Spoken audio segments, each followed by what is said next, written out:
Maligayang pagbabalik sa Rex Recap. Sa video na ito, ibabahagi ko sa inyo ang thriller and action movie, na pinamagatang Dead Man Down, na ipinalabas noong 2013. Nagsisimula ang pelikula kina Victor at Darcy, dalawang matalik na magkaibigan na nagtatrabaho bilang mga miyembro ng mafia. Isang araw, habang nag-uusap sila, may tumawag kay Darcy. May nagulat na namatay ang kanilang kasama. Agad na tinungo ni Darcy at Victor ang eksena kasama ang iba pang mafia, kung saan natagpuan nila ang kanilang kaibigan na nakahandusay sa refrigerator. Pagkatapos, dumating si Darcy at ang boss ni Victor na nagngangalang Alphonse upang suriin ang kalagayan ng kanyang patay na tao. Sa pagtingin sa mga kamay ng bangkay, nakita ni Alphonse ang isang sulat at isang punit na larawan. Pagbalik sa kanyang opisina, binuksan ni Alphonse ang isang folder na naglalaman ng koleksyon ng mga punit na larawan na tila mga puzzle. Kamakailan, natanggap niya ang mga punit-punit na piraso, na nagpapahiwatig na si Alphonse ay tinatakot ng isang tao. Pinaghihinalaan ni Alphonse na isa sa kanyang mga karibal, si Harry, ang salarin. Pagkatapos, sinalakay ni Alphonse at ng kanyang mga tauhan ang lugar ni Harry. Ipinakita ni Alphonse kay Harry ang isang piraso ng larawan at isang sulat kamay na katulad ng kay Harry. Gayunpaman, iniiwasan ni Harry ang akusasyon. Tiniyak niya kay Alphonse na hindi siya ang may kagagawan ng pagpatay. Gayunpaman, hindi pinaniwalaan ni Alphonse si Harry. Makalipas ang ilang sandali, binaril ni Alphonse si Harry hanggang sa mamatay. Ang pag-ataking ito ay nagpagalit sa mga tauhan ni Harry, at isang matinding labanan ng baril ang naganap sa lugar. Sunod-sunod na inatake ng mga tauhan ni Harry si Alphonse, na itinulak si Alphonse pababa. Sa kabutihang palad, nailigtas siya ni Victor sa pamamagitan ng pagbaril sa dalawa sa mga tauhan ni Harry. Pagkabalik ni Victor sa kanyang apartment, naglaan siya ng oras para makipag-usap sa kanyang kapitbahay, isang magandang babae na nagngangalang Beatrice. Kinaumagahan, nakatanggap si Victor ng liham mula kay Beatrice na nagyaya sa kanya na maghapunan sa isang restaurant. Tinanggap naman ni Victor ang imbitasyon at mukhang nagiging close na sila. Pag-uwi mula sa restaurant, hiniling ni Beatrice kay Victor na dalhin siya sa isang lugar. Pagkatapos ay nagmaneho sila patungo sa isang residential area. Pagdating doon, huminto sila sa kanto kung saan napansin ni Beatrice ang isang lalaki na pumasok sa bahay. Nang maglaon, hiniling ni Beatrice kay Victor na panoorin ang isang video na nagpapakita ng pagpatay ni Victor sa isang lalaki sa loob ng kanyang apartment. Itinuro ni Beatrice ang lalaking binabantayan nila, pagkatapos ay hiniling niya kay Victor na patayin ang lalaki dahil inatake siya nito at tuluyang nasira ang kanyang mukha. Nagbanta si Beatrice kay Victor, kapag hindi siya pumayag sa kahilingan nito, ipapadala ni Beatrice ang video sa pulis. Gayunpaman, tinanggihan ni Victor ang kahilingan ni Beatrice. Dahil dito, hanggang sa pag-uwi ay nagtalo sila hanggang sa halos magkasakitan na sila. Sa huli, ligtas na nakabalik si Victor sa kanyang apartment. Ginugugol niya ang kanyang oras sa panonood ng video footage ng kanyang matagal ng patay na asawa at anak na babae. Sa ibang lugar, nagsasagawa ng investigasyon si Darcy sa pamamagitan ng pagpapakita ng larawan sa ilang residente ng apartment. Nais niyang matukoy kung ang taong nananakot kay Alphonse ay si Harry o hindi. Isang gabi, pumunta si Victor sa isang barko malapit sa pantalan. Doon pala, kinidnap niya ang kapatid ni Ilird na isang Albanian kingpin. Si Ilird mismo ay isa sa mga kingpin na sangkot sa pagkamatay ng asawa at anak ni Victor. Ang kapatid ni Ilird ay nakagapos at nakapiring, kahit na ang kanyang bibig ay hindi tumitigil sa pagsigaw ng pagbabanta at pagmumura. Ang plano ni Victor na kidnapin ang kapatid ni Ilird ay para mag-away sina Ilird at Alphonse, upang silang lahat ay mapabagsak ni Victor sa isang lugar ng sabay-sabay. Isang hapon, pumunta si Alphonse sa isang kafe para makipagkita sa isa pang mafia kingpin, si Lon Gordon. Doon, tinalakay ni Lon ang pangyayaring ginawa ni Alphonse kay Harry. Samantala, sa isang rooftop sa tapat ng kafe, naghahanda si Victor ng isang sniper rifle para barilin si Alphonse. Ngunit nang hawakan ng kanyang kamay ang gatilyo, bigla siyang nakatanggap ng tawag mula kay Darcy, na nagsabi sa kanya na hindi si Harry ang nananakot kay Alphonse. Nagalit si Victor sa balita. Ibinahagi din ni Darcy ang kanyang natuklasan sa kanyang iba pang mga kasamahan sa mafia, kabilang ang kanyang kasosyo na nag-escort kay Alphonse sa kanyang pakikipagkita kay Lon. Balik kay Alphonse, nakausap pa rin si Lon. Tila, si Lon mismo ay nakakuha din ng parehong pananakot gaya kay Alphonse. Ipinakita rin niya ang natanggap niyang sulat at kinumpirma niya na hindi si Harry ang nagbabanta sa kanya. Pagkatapos, isa sa mga tauhan ni Alphonse ang bumubulong ng isang mahalagang mensahe sa tainga ni Alphonse. Iniulat niya na nadiskubre ni Darcy ang katotohanan na hindi si Harry ang nananakot kay Alphonse. Iminungkahi ng kanyang mga tauhan na umalis kaagad si Alphonse sa kafe. Pumayag naman si Alphonse at nagmamadaling lumabas ng kafe.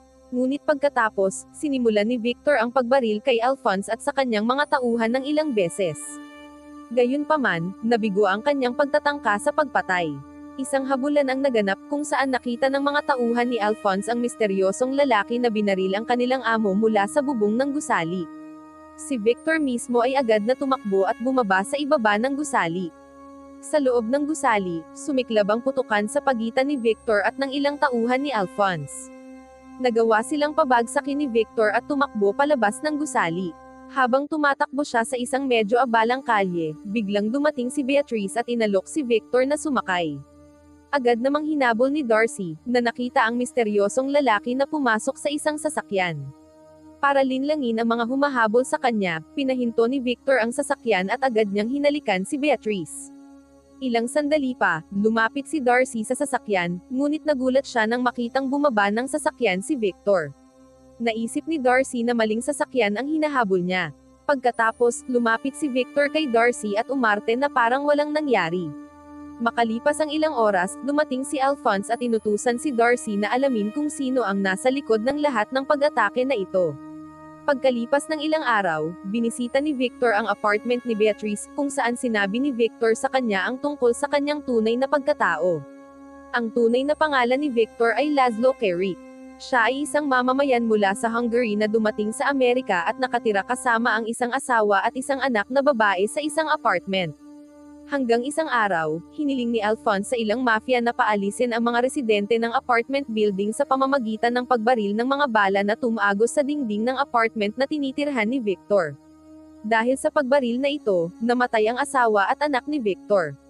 Iyon ang dahilan kung bakit siya sumama sa gang ni Alphonse, upang ipaghiganti ang pagkamatay ng kanyang asawa at anak na babae. Matapos ibunyag ang kanyang tunay na pagkakakilanlan, bumalik si Victor sa kanyang apartment at muling tiningnan ang video footage ng kanyang asawa at anak na may ekspresyon na puno ng kalungkutan. Pagkatapos nito, nakita niya ang ilang mga larawan ng mga miyembro ng mafia na susunod na target. Isang araw, bumalik si Victor sa lugar kung saan nakakulong ang kapatid ni Ilir. Doon, gumawa ng videotape si Victor at hiniling sa kapatid ni Ilir na pangalanan si Alphonse bilang utak sa likod ng pagkidnap. Nakagapos at nakapiring, nagbigay ng mensahe ang kapatid ni Ilir kay Ilir na pumunta sa bodega ni Alphonse para iligtas siya. Matapos gawin ang videotape, tinanggal ni Victor ang blindfold sa mata ng kapatid ni Ilir para makita niya ang totoong mukha ng kidnapper. Pagkatapos, ay naglabas si Victor ng maraming daga para kagatin ang katawan ng kapatid ni Ilir. Ngunit patuloy na sumisigaw ang lalaki, nakikiusap kay Victor na huwag siyang patayin sa ganoong paraan. Ipinagkaloob ni Victor ang kanyang hiling sa pamamagitan ng pagbaril sa kanya sa ulo.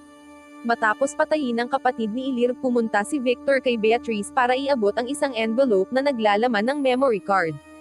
Hiniling ni Victor kay Beatrice na ihatid ang pakete sa Albanian Mafia Kingpin bilang isang balak na paghihiganti. Pumayag naman si Beatrice at kinuha ang envelope package. Pagkalipas ng ilang araw, nakita si Victor na nakaupo sa isang palaruan na nanunood ng isang batang babae na nagpapaalala sa kanya ng kanyang yumaong anak na babae. Bigla namang tumunog ang cellphone niya. Ipinaalam sa kanya ni Darcy na nahanap na niya ang tao na nagpadala kay Alphonse ng punit na larawan. Binanggit ni Darcy na ang pananakot na ito ay nauugnay sa isang maliit na batang babae na namatay 2 taon na ang nakakaraan, at si Alphonse ay kasangkot sa pagkamatay ng batang babae. Nakuha rin ni Darcy ang detalye ng ama ng batang babae, si Laszlo Kerik, isang Hungarian. Gayunpaman, namatay si Laszlo Kerik 2 buwan na ang nakakaraan. Sa katunayan, ginawang peke ni Victor ang kanyang pagkamatay 2 buwan na ang nakararaan upang hindi pagdudahan nang sumali siya sa kingpin ni Alphonse.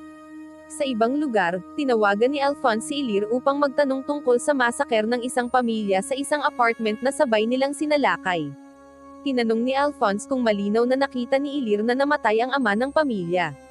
Nakumbinsi ni Ilir si Alphonse na ang ama ay napatay sa masaker.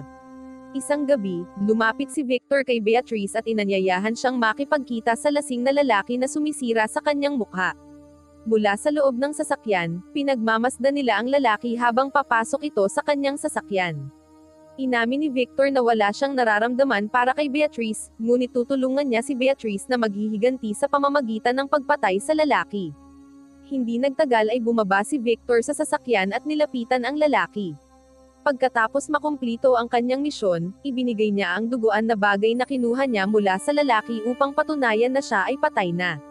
Pagkatapos, hiniling ni Victor kay Beatrice na huwag na siyang tawagan muli. Kinabukasan, tinawagan ni Darcy si Victor at pinapapunta siya para pag-usapan ang ilang gawain. Nagsisinungaling si Victor sa pagsasabing nasira ang kanyang sasakyan, kaya kinailangan siyang sunduin ni Darcy. Ang dahilan kung bakit nagsinungaling si Victor ay dahil gusto niyang tapusin ang kanyang misyon sa paghihiganti sa mismong araw na iyon, dahil iyon ang araw na namatay ang kanyang anak na babae. Pagkatapos ay binisita ni Victor ang isa sa mga base ni Alphonse. Gusto niyang panoorin ang away ni Ilir at Alphonse dahil sa video na ginawa ni Victor noong kinidnap niya ang kapatid ni Ilir. Matapos ang mahabang paghihintay, napagtanto ni Victor na may mali. Agad niyang tinawagan si Beatrice para tanungin ang tungkol sa videotape package na hiniling niyang ipadala ilang araw na ang nakakaraan. Hindi pala ipinadala ni Beatrice ang package dahil ayaw niyang makitang mamatay si Victor sa kamay ng mafia. Samantala, si Darcy, na dumating upang sunduin siya, ay hindi nahanap si Victor sa kanyang apartment. Pero pagkakataon na rin niya na tingnan ang apartment. Sa wakas, ay nakahanap siya ng isang lihim na silid kung saan mayroong mga larawan ng lahat ng miyembro ng gang ni Alphonse, pati na rin ang mga punit na larawan na natanggap ni Alphonse. Nakita rin ni Darcy ang family photo ni Victor. Sa wakas, nalaman niya ang katotohanan. Si Victor ay ama ng isang batang babae na namatay sa isang apartment massacre 2 taon na ang nakararaan. Bumalik ang eksena kay Beatrice na nakatanggap ng tawag mula kay Victor. Nalaman din ni Beatrice na hindi pinatay ni Victor ang lalaking nanakit sa kanya. Kaya naisip niyang may pag-asa pang makita niyang muli si Victor. Habang naglalakad patungo sa apartment ni Victor, ipinahayag ni Beatrice ang kanyang pagkabalisa sa sitwasyong maaaring kinaroroonan ni Victor. At nang bubuksan na sana niya ang pinto sa apartment ni Victor, naabutan siya kaagad ni Darcy. Ang cellphone ni Beatrice ay kinuha ni Darcy, na pagkatapos ay ipinahayag kay Victor na alam na niya kung sino talaga si Victor.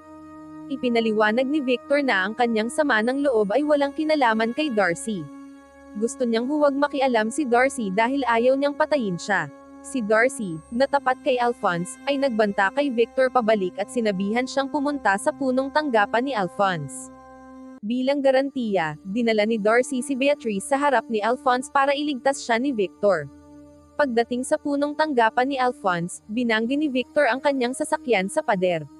Naganap ang shootout kung saan naglaban sila gamit ang mga baril at granada. Nagawa ni Victor na patayin ang kalahati ng mga tauhan ni Alphonse at Ilir.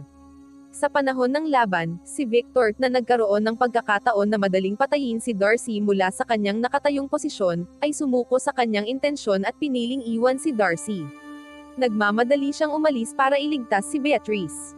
Sa isa pang silid, nagtago sina Alphonse at Ilir sa isang closet ng mga damit kasama si Beatrice bilang isang hostage. Sa loob ng kwarto, may laptop sa mesa. Kinuha ni Beatrice ang memory card at pinatugtog ang videotape na hiniling ni Victor na ipadala sa Albanian Kingpin. Pagkatapos, makikita sa screen ng laptop ang isang video recording kung saan nakagapos at nakapiring ang kapatid ni Ilir na sinasabing nakakulong siya sa bodega ni Alphonse. Nang marinig iyon, pinandilatan ni Ilir si Alphonse. Ipinaliwanag ni Alphonse na wala siyang kinalaman sa video. Gayunpaman, hindi pinansin ni Ilir ang pag-amin ni Alphonse. Pareho silang nauwi sa pagbaril sa isa't isa. Agad silang namatay. Ilang sandali pa, dumating si Victor para iligtas si Beatrice. Laking gulat niya nang makitang namatay na ang dalawa niyang kaaway. Dahil ayaw nang magtagal pa sa lugar na iyon, kinuha ni Victor si Beatrice. Sa pagtatapos ng pelikula, nang aalis na siya sa punong tanggapan ni Alphonse, nakita ni Victor si Darcy na naghihintay sa kanya, nakatutok ang baril. Tinanong ni Darcy kung bakit hindi siya pinatay ni Victor. Sumagot si Victor na may pamilya si Darcy. Ayaw niyang mawalan ng ama ang anak ni Darcy. Sa mga sinabi ni Victor ay tila naramdaman ito ni Darcy, at ibinaba niya ang kanyang baril. Ang mensahe mula sa pelikulang ito, ang pagdadalamati sa kamatayan ay minsan ay nagdudulot ng matagal na trauma, lalo na kung ang kalungkutan ay dahil sa isang napakasakit na trahedya.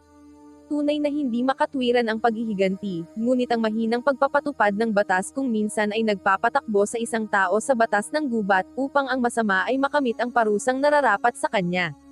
Gayunpaman, sa totoong mundo, dapat tandaan na ang batas ng gubat ay nagdudulot din ng sarili nitong kahihinatnen. Wow naman! Doon nagtatapos ang pelikula mga idolo, salamat sa inyong panonood.